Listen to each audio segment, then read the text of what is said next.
also want to tell everybody, please, for the love of God, stop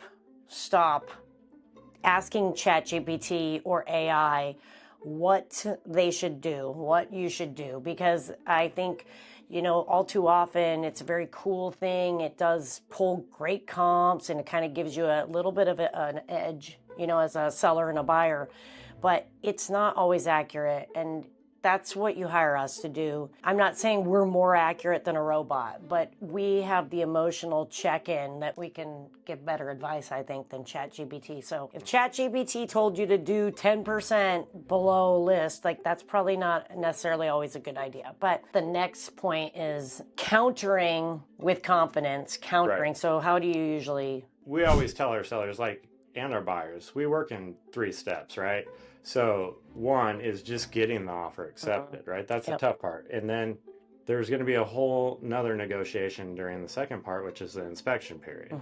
Even if you're come in a little bit low, right, initially, or counter a little bit below, just below your list prices, I should say, just so you show all right, I'm negotiating good faith, but knowing we still have to go through an inspection period. And unless you did a pre-home inspection, you might not know what's going to come up, right? Because we don't go necessarily in our attics or crawl space, or, we're not inspectors. So just keep that in mind. So a lot of sellers don't want to accept a low ball offer knowing, all right.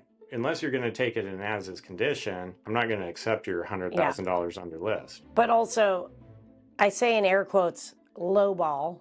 Everybody has a different version of what a lowball offer is. Some people might be insulted by 10,000. Some people might be insulted by 100,000. But I think the key is countering with confidence.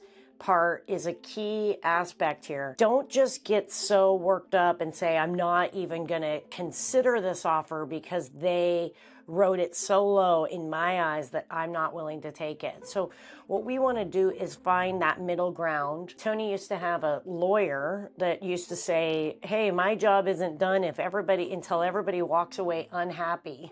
Our job is actually to try to get everybody to walk away happy. So we're actually the opposite. That's one thing that makes us the opposite. So we just want to try to come up with that fair price. And a lot of times we'll know as seller, or we'll know as listing agents what the seller is willing to take. But we still want to just get to the point where everybody is mutually benefiting with that offer. And most of the time lowball offers are just a starting point. That does not mean that that's where you're going to end up. So